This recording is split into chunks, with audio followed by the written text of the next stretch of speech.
Oi, gente, eu sou a Maria Eduarda. Hoje eu tô com a Amanda e com o Gustavo.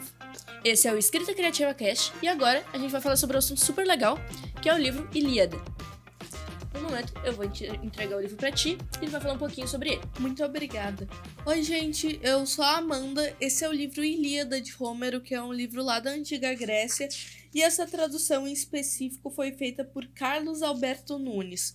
O livro Ilíada é um livro que trata bastante sobre a Guerra de Troia e sobre como os deuses são egoístas em colocar a si mesmos no topo, ao invés de considerar as vontades e qualidade de vida dos humanos. A guerra começa num casamento, e esse casamento causou toda uma discórdia por causa de uma maçã dourada que foi jogada em 3 deuses. O Zeus, ele deu essa maçã para o Paris, que era um rei da época, e ele teve que escolher uma deusa. Ele escolheu a deusa do amor e a deusa do amor ofereceu para ele a mulher mais bonita do mundo, que na época era Helena, coincidentemente casada com o rei Menelau de Esparta. Nisso, o Paris ele sequestrou a Helena, causando a grande guerra de Troia e muitas disfunções. Então agora a gente vai começar com umas perguntinhas assim, só pra dialogar mais. Então, Amanda, na tua opinião, a Helena ela foi raptada ou ela escolheu ir? Olha, tem muitas polêmicas em volta disso, mas é bom considerar que o Paris ele escolheu a Afrodite, porque ela prometeu a mulher mais bela do mundo. A Afrodite é uma deusa do amor que influencia um pouquinho as pessoas, os sentimentos dela.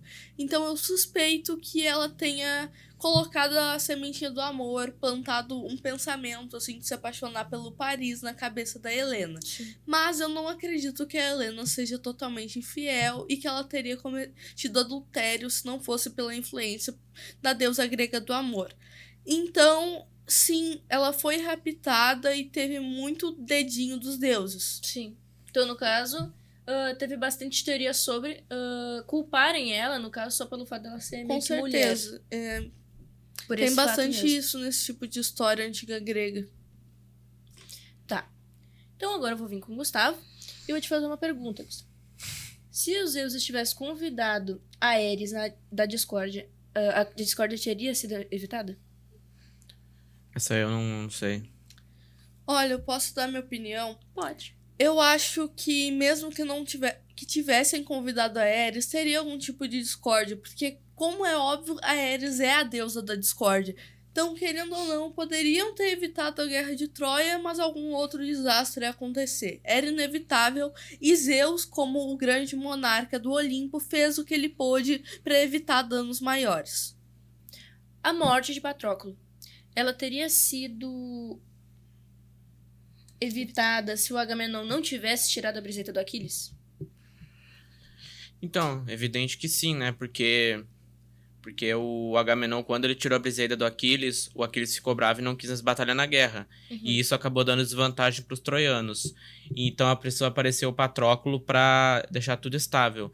Só que ele foi confundido pelo Agamenon com o Aquiles e acabou sendo morto. Então, eu acredito que sim.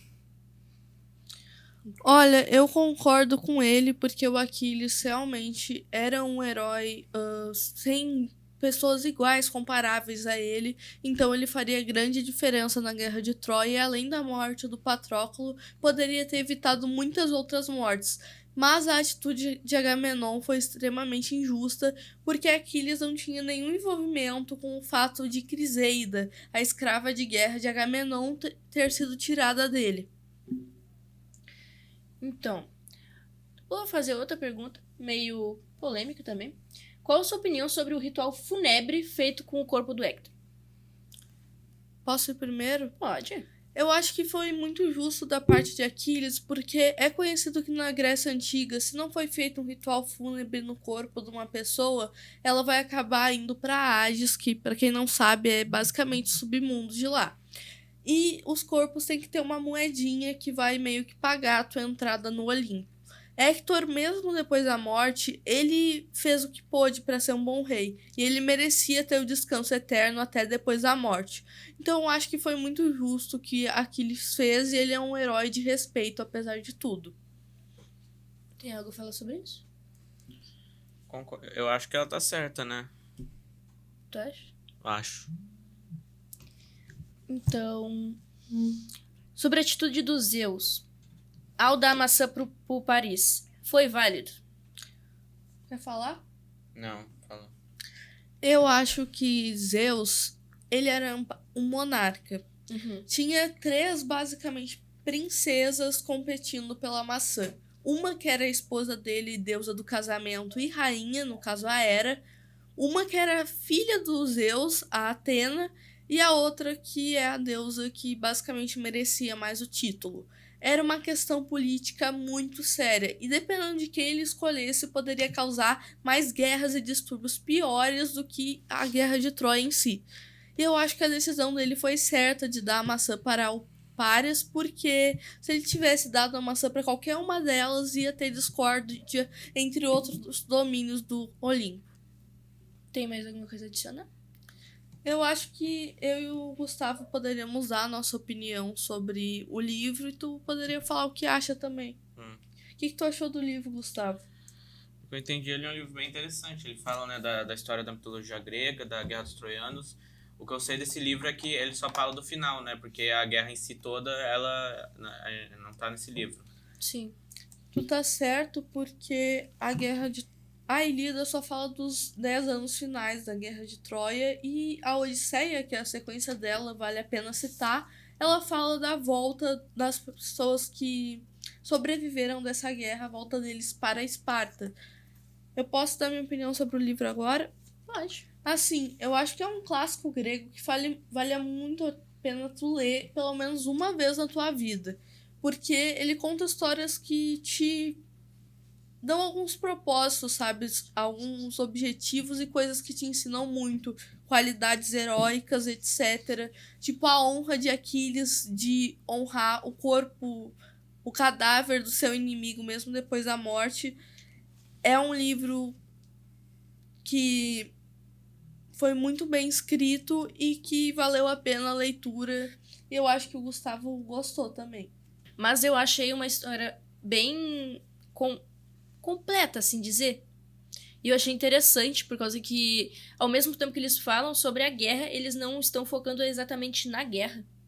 Com certeza. Eles falam bastante sobre, sobre a vida, a diferença de vida entre a pessoa e sobre os deuses. Né? Como mostra, como tu mesmo disse no começo do podcast. Com certeza. Tu falou essa diferença gigantesca que os deuses fazem entre eles, entre o humano e entre eles mesmo, que faz uma diferença muito inferior. Eu acho que isso é uma coisa muito interessante de se falar sobre, porque realmente deuses faziam sobre isso, por causa que são deuses, né? Mas eles se achavam bem melhores mesmo quando eles não exatamente eram. Se tu me permitir adicionar isso, por exemplo, no início da história, lá no casamento que teve, como eu falei, teve o casamento da Tétis e do Peleu. Pra quem não sabe, a Tétis é uma ninfa do mar e o Peleu é um humano qualquer. Por que uma deusa estava casando com um humano? Porque alguém tinha feito uma profecia de que o filho da Tétis ia superar o próprio pai. Então Zeus, como deus dos seis, o rei dos deuses, ele não quis causar nenhum problema para deuses superiores, então casou a Tétis com um humano contra a vontade dela. E vocês sabem quem é o filho da Tétis e do Peleu? É o Aquiles. E no fim ele não matou o próprio pai, foi uma falsa profecia. E foi o Aquiles que meio que lidou com toda essa guerra, que é o protagonista dela, o nosso grande herói. E a guerra começou por causa do casamento da Tétis e do Peleu, por causa que a Ares não foi convidada pelos Zeus, talvez pudesse ser evitado. Então foi isso. Obrigado, Amanda. Obrigado, Gustavo. Me sinto muito lisonjeado de ajudar vocês nisso. Esse Escrita Criativa Cast foi para fazer um trabalho sobre esse livro, inclusive. E é isso. Até mais.